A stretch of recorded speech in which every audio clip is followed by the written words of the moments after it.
જો ડે 2 માં જે તમારી પાસે પેલા 10 વાક્યો તમને હોમવર્કમાં આપ્યા હતા, તમે હોમવર્ક દરેકે કર્યું જ હશે?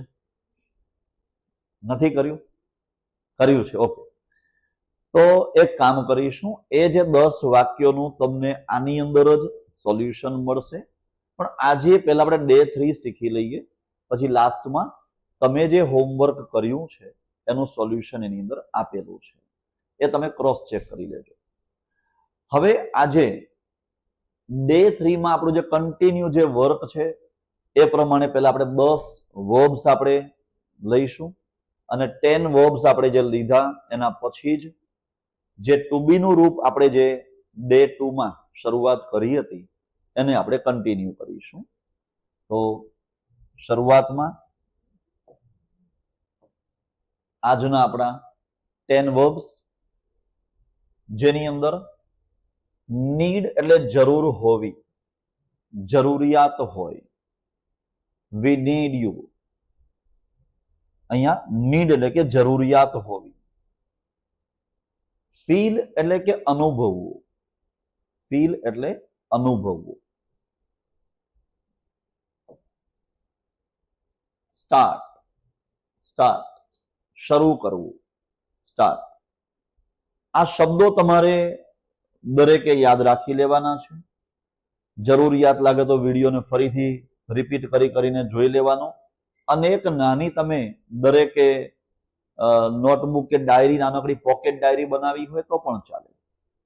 એની અંદર જે અહીંયા વર્ડ હોય ને, આપણું જે સ્ટાર્ટ છે તો સ્ટાર્ટ, એની બાજુમાં એને શું બોલાય ઉચ્ચાર લખેલો હોય અને એની બાજુમાં એનો અર્થ લખેલો હોય. એ પ્રમાણે તમે લખીને રેડી રાખો, એ તમારા માટે બહુ સારું રહેશે.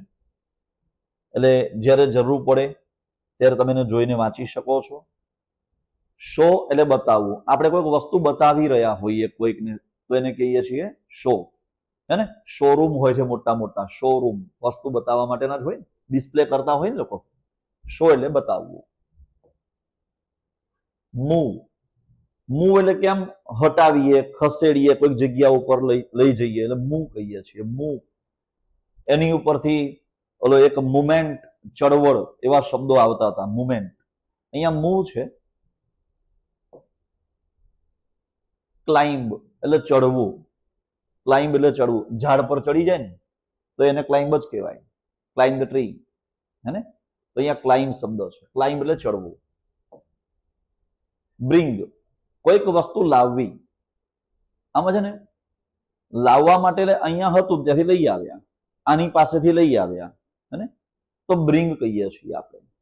બ્રિંગ, લાવ્યા છીએ. અને તમે ખરીદીને લાવો ને, પરચેસ તમે કરીને લાવો ને, તો ત્યારે બાય વપરાય. બાય અલગ છે અને આ બ્રિંગ છે. બ્રિંગ એટલે લાવવું. સીટ એટલે બેસવું. પે એટલે ચૂકવવું. પે, પે ઉપરથી શબ્દ બન્યો પેમેન્ટ. પે, જીપે, હે ને? પેટીએમ. તો આ બધા પે શબ્દ છે. પે એટલે ચૂકવવું, ચૂકવણી જે કરીએ છીએ એ શબ્દ છે. આમાં આવીને ડોલર આવી ગયા છે. ઓકે. મીટ એટલે કે મળવું. તો આજના આપણા જે વર્બ્સ છે 10, એને ફરીથી એકવાર આપણે રિમાઇન્ડ કરી લઈએ. એક છે meet, pay, sit, bring, climb, move, show, start, fill અને નીડ. એટલે આ આપણા 10 વર્બ્સ છે આજના. અને એના પછી જે આપણો ટોપિક જે અધૂરો હતો ગયા અઠવાડિયે, જે આપણે લાસ્ટ વીકની લાસ્ટ જે લેસનમાં આપણે જે ડે 2 માં જે આપણે સમજ્યા હતા, શું શીખ્યા હતા? Forms of to be. To be એટલે કે હોવું, થવું અથવા તો બનવું. હોવું, થવું અથવા તો બનવું. હવે આ ટુ બી ના રૂપમાં આપણે જે શીખ્યા આગળ ડે 2 માં એ શું હતું? પ્રેઝન્ટ ટેન્સ, પ્રેઝન્ટ, વર્તમાન કાળ. તે ડોક્ટર છે, તે ડોક્ટર છે, તો એનું શું વાક્ય આવે છે? હી ઇઝ અ ડોક્ટર, હે ને? પણ વાક્ય એવું હોય કે તે ડોક્ટર હતા અથવા તો હતો, જે શબ્દ વાપરીએ તે આપણે માનપૂર્વક ગુજરાતીમાં તે ડોક્ટર હતા, તો અહીંયા આવશે હી વોઝ અ ડોક્ટર.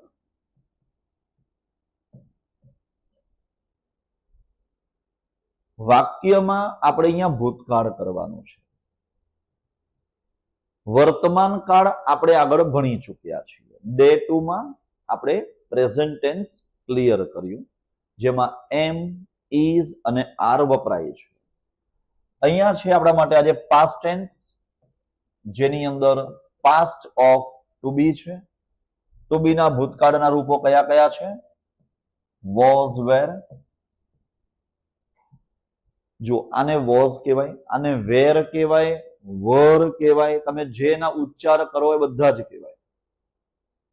બરાબર છે? બોલવામાં ઘણો ફરક હોય. શબ્દ બોલીએ ને, મિનિંગ સમજાવવો જરૂરી છે. ભલે સાચું તો બોલવું જોઈએ, ના નથી કહેતો. ઘણા આને વેર કહે છે, ઘણા આને વર કહે છે. આવા શબ્દો વાપરે, મિનિંગ તો સરખો જ છે, હે ને? આને તો વોઝ કહીએ છીએ આપણે બોલવામાં, જ નહીં, જ. બોલવામાં ઉચ્ચાર જે છે એ થોડા ઘણા આમ તેમ થયા કરશે. જેવી રીતે જુઓ, હવે ગુજરાત, આમાં આપણે અહીંયા ગુજરાતમાં પણ તમે જુઓ ને, ગુજરાતી બોલીએ, ગુજરાતીમાં કેટલી તકલીફો, તો સમજી લઈએ છીએ ને. આપણે શબ્દો શું વાપરીએ? પાણી. મહેસાણા બાજુ જાઓ, પોણી. છે ને એવું? મિનિંગ તો એક જ છે ને, પણ ત્યાંની બોલી એવી થઈ ગઈ તો થઈ ગઈ, પણ સમજાય તો જાય જ છે. એટલે આપણે કોઈ ટેન્શન લેવાનું નહીં. તમે વેર બોલશો કે વર બોલશો, મિનિંગ તો સરખો જ છે આપણા માટે. એટલે અહીંયા આપણી હમણાં રિક્વાયરમેન્ટ શું છે? અત્યારે આપણી રિક્વાયરમેન્ટ છે ને બોલવા માટેની, વર્ડ્સ ને બોલવાના છે. એમાં નાનો મોટો આમ તેમ બહુ ચિંતા કરવાની જરૂરિયાત ના હોય. વ્યક્તિએ શબ્દો બદલાય. હવે અહીંયા તે ડોક્ટર હતા, હી વોઝ અ ડોક્ટર. હજી એક વાક્ય લઈએ આપણે.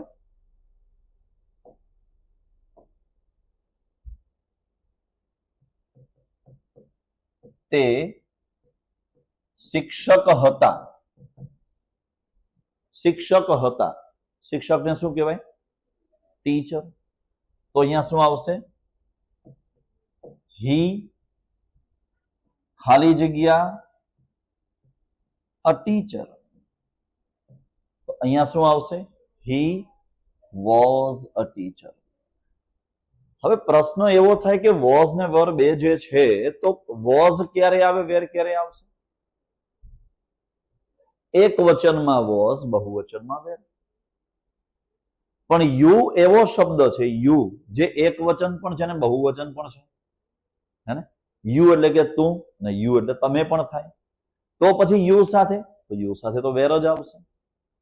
હવે એ જે લિસ્ટ છે સર્વનામનું, આપણે એ પણ અત્યારે સમજી લઈએ કે કયા શબ્દની સાથે શું વપરાય છે. તો સર્વનામ આપણા આઈ, વી, યુ, હી, શી, ઇટ અને ધે. અને બાજુમાં આપણે ગયા અઠવાડિયે જેને બેસાડી હતી એનું નામ કોમલ, લખી નાખ્યું કોમલ. અને સાથે એક શબ્દ હતો બીજો એક્સ્ટ્રામાં, બર્ડ્સ, બહુવચનમાં. તો અહીંયા આઈ, વોઝ, વી, વેર, બહુવચન છે ને એટલે વેર. I was, V wear, you સાથે પણ વેર, હી, શી, ઇટ એક વચન, he was, she was, it was. અને they were કોમલ એક વચનમાં છે એટલે was આવશે, અને birds બહુવચન છે, were આવશે. birds were, Komal was. તો જો અહીંયા એક વચનમાં I, he, she, it આ એક વચન છે, એમાં આપણે was લઈએ છીએ. we, you, they અને આ બહુવચન છે એટલે અહીંયા where આવ્યું, કોમલ એક વચન એટલે was. સમજવું બહુ સહેલું છે, આમાં કંઈ અઘરું છે જ નહીં. જેની અંદર સિંગ્યુલર અને પ્લુરલ એમ બે પાર્ટ પાડીશું આપણે. સિંગ્યુલરમાં વોઝ વાપરીશું, પ્લુરલની અંદર વેર વાપરીશું. સમજાઈ ગયું? ક્લિયર દરેકને? ઓકે, તો હવે આપણે થોડાક વાક્યો પણ ટ્રાન્સલેશનના આપણે સમજીએ. એની પહેલા આ હમણાં જે લખ્યું છે એ જ વસ્તુ આમાં આવી ગઈ ભૂતકાળની અંદર. આ એક પુસ્તક હતું. આ એક પુસ્તક હતું. પુસ્તકને શું કહેવાય ઇંગ્લિશમાં? પુસ્તક એટલે કે બુક. હતું એટલે વોઝ, હે ને? વોઝ અથવા વેર બેમાંથી એક આવશે. હતું. છે હોય તો શું આવે? ઇઝ. આ એક પુસ્તક છે. ધીસ ઇઝ અ બુક, હે ને? This is a book. પણ આ પુસ્તક હતું તો ધીસ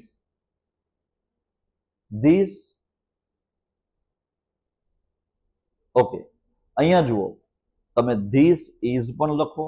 વાક્યનું ટ્રાન્સલેશન માટે ધીસ વાપરો કે ઈટ વાપરો, કોઈ લેવા દેવા નથી. હમણાં આપણે અહીંયા જે વાક્ય લખીએ છીએ આ વાક્યમાં આ શબ્દ મેં તમને થોડીક વાર પહેલા પણ જણાવ્યું હતું, અને લાસ્ટ જે આપણું હતું ડે 2 એમાં પણ આવી ગયું હતું કે એકદમ ટિપિકલ પકડીને નહીં રાખવાનું કે આ શબ્દ માટે આપણે ધીસ જ વાપરીએ, આની અંદર ઈટ નથી વાપરવાનું. આવું બધું બંધન નહીં રાખવાના. હમણાં આપણે એને વાક્યને સમજવાનું છે, બોલવાનું છે. ઈટ વાપરો, ધીસ વાપરો, ગમે તે વાપરો, આપણો મિનિંગ સાચો હોવો જોઈએ. હમણાં એ તરફ આગળ વધી રહ્યા છીએ. તો ઇટ ઇઝ અ બુક તો વર્તમાન કાળ, ઇટ વોઝ અ બુક ભૂતકાળ, ધીસ ઇઝ અ બુક વર્તમાન કાળ, ધીસ વોઝ અ બુક ભૂતકાળ. સમજી ગયા? એટલે અહીંયા તમે ઇટ વાપરો કે ધીસ વાપરો, તમારા વાક્યથી કોઈ ફરક પડશે નહીં. એ તો ચોપડી હતી, ચોપડી જ રહેવાની છે, બરાબર છે. જે બુક હતી એ બુક જ રહેવાશે, એ કે બદલાઈ નથી જવાની. એટલે ઇટ કે ધીસ એનાથી કોઈ લેવા દેવા હમણાં નથી. એના પછી બીજું એક વાક્ય, તમે મારા શિક્ષક હતા. હતા, તમે એટલે કે યુ, તમે એટલે યુ. હતા એટલે વોઝ અથવા વેર બેમાંથી એક આવે. તો અહીંયા શું છે? યુ છે, તો યુ સાથે શું આવે? વેર, રાઈટ? તો શું આવશે? You were. શિક્ષકને શું કહેવાય? ટીચર. You were teacher. પણ તમે શિક્ષક હતા એવું વાક્ય, તમે મારા શિક્ષક હતા. ટીચર એટલે શિક્ષક, મારા શિક્ષક એટલે કે my teacher. You were my teacher. Rakesh ગરીબ હતો. ગરીબ, પુઅર. રાકેશ સાથે વોઝ આવશે કે વેર આવશે? એક વચન છે, વોઝ આવશે. Rakesh was poor. સમર જાડો છોકરો હતો. ઓકે, છોકરાને શું કહેવાય ઇંગ્લિશમાં? બોય. ફેટ બોય, હે ને? આમાં શું છે? આ ફેટ શું છે ખબર છે? ફેટ. વ્યાકરણની દ્રષ્ટિએ આપણે વિચારીએ તો આને વિશેષણ કહેવાય, એડજેક્ટિવ કહેવાય. એનાથી આપણે હમણાં કોઈ લેવા દેવા નથી. નોર્મલ બોય એટલે કે છોકરો, અને જાડો છોકરો એટલે ફેટ બોય. ગુજરાતીમાં છે ને, ગુજરાતીમાં ચેન્જ થાય, વેરિયેબલ્સ હોય, તમને ખબર છે? જેમ કે છોકરો શબ્દ હોય ને તો એની અંદર અહીંયા આવે જાડો છોકરો. અને છોકરી હોય ને તો જાડી છોકરી, હે ને? શબ્દ આવા આવે ને. ગુજરાતીમાં વિશેષણની અંદર આવા 3 શબ્દ હોય, જાડો, જાડી, જાડું, હે ને? આવું હોય. પણ ઇંગ્લિશમાં ફેટ, ફેટીન, ફેટું એવું ના હોય. એ ફેટ જ આવે. એ ગુજરાતીમાં અલગ અલગ આવે, ઇંગ્લિશમાં એવું ના આવે કે he is a fat boy ને she is a fatty girl, એવું ના આવે. ફેટ જ આવે. અહીંયા આપણે જે શબ્દ વાપરીએ છીએ કે સમર જાડો છોકરો હતો, summer was a fat boy. આની જગ્યાએ કોઈક છોકરીનું નામ આપ્યું હોય તો સમરની જગ્યાએ આપણે અહીંયા આપી દઈએ જાનવી. જાડી છોકરી હતી, હવે નથી. જાનવી જાડી છોકરી હતી તો વાક્ય શું બને? Janvi was a fat girl. એટલે અહીંયા ગુજરાતીની જેમ વિશેષણના શબ્દો બદલાય કે જાડો ને જાડી તો ફેટ ને ફેટી, એવું ના આવે. આ નોર્મલ જ આવશે, fat girl. Janvi was a fat girl. બહુ સરસ. રાજ નિર્દોષ હતા, એટલે હતો જગ્યાએ હતા, માનપૂર્વક કહીએ છીએ એટલે. બાકી તો નોર્મલ જો સરખી એજ ના હોય તો રાજ નિર્દોષ હતો એવું કહેવાય. કોઈક મોટા હોય, માનપૂર્વક શબ્દો હોય તો આપણે હતા વાપરીએ છીએ. પણ છે તો એક વચન જ. તો વાક્ય શું આવશે? રાજ વોઝ એન ઇનોસન્ટ. ઇનોસન્ટ એટલે કે નિર્દોષ. એટલે અહીંયા રાજ વોઝ એન ઇનોસન્ટ. આ એન શું છે? આ વરી પાછું આ નવું આવ્યું એન. હમણાં સુધીમાં તો આર્ટિકલ તરીકે આપણે એ વાપરતામાં એન આવી ગયો. એ અને એન ક્યારેક આપણે એના વિશે ડિસ્કશન લઈશું. હમણાં એન છે એ ચલાવી લેજો. રિયા સારી છોકરી હતી. રિયા સારી છોકરી હતી. હવે અહીંયા આ સારી છોકરી એના માટે વર્ડ છે અહીંયા good girl, not a bad girl, good girl, હે ને? Riya was a good girl.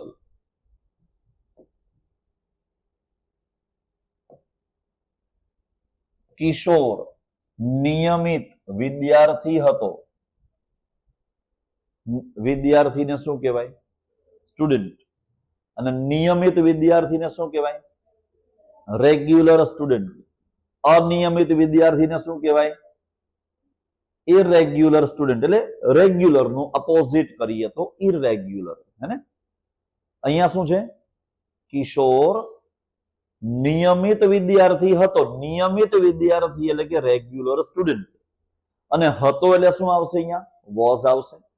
Kishore was a regular student.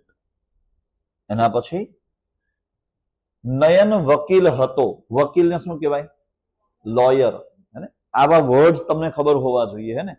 મનમાં તો હોય કે બોલીએ, પણ બોલતા બોલતા શું થાય કે નયન વોઝ વકીલ. ચાલે. આપણે ડ્યુઅલ લેંગ્વેજ કરી નાખીએ, મિક્સ, ગુજરાતી ઇંગ્લિશ ભેગું. તો તમે જો લોયર શબ્દ તમને આવડતો હોય તો તમે એવો ડ્યુઅલ પણ વાપરી શકો. રોજે તમે જે વાતચીત કરતા હો ગુજરાતીમાં કોઈકની સાથે તમે, તો એમાં તમે એકાદ બે શબ્દ ઇંગ્લિશ નાખી દો, હે ને? કે નયન લોયર હતો. શું કામ વકીલ શબ્દ વાપરો છો, હે ને? એડવોકેટ, લોયર, આવા શબ્દ વાપરી શકીએ છીએ. તો આપણે જે બોલીએ છીએ ને ડેલી પ્રેક્ટિસમાં ગુજરાતી, એમાં પણ અમુક અમુક આપણે ઇંગ્લિશ વર્ડ્સ એડ કરી દેવાના. Okay. Nayan was lawyer. Rohit નબળો વિદ્યાર્થી હતો. નબળો એટલે કે વીક. વીક એટલે કે નબળો. હતો એટલે કે વોઝ અથવા વેર આવશે. અને અહીંયા છે રોહિત, એટલે વાક્ય બનશે Rohit was a weak student. Rohit was a weak student. Gandhiji મહાન નેતા હતા. ગાંધીજી મહાન નેતા હતા. હા, એમાં કોઈ શંકાને સ્થાન નથી. બહુ મહાન વ્યક્તિ હતા એ તો. ગાંધીજી વોઝ. ગાંધીજી વોઝ. મહાન નેતાને શું કહેવાય? A great leader. A great leader. Gandhiji was a great leader. Okay. આજના આપણા આ 10 વાક્યો આપણે હમણાં સમજ્યા છીએ. આવા તમારે 10 વાક્યો બીજા બનાવવાના છે જે તમને હોમવર્કમાં મળે છે. ડે 3 નું હોમવર્ક છે આ.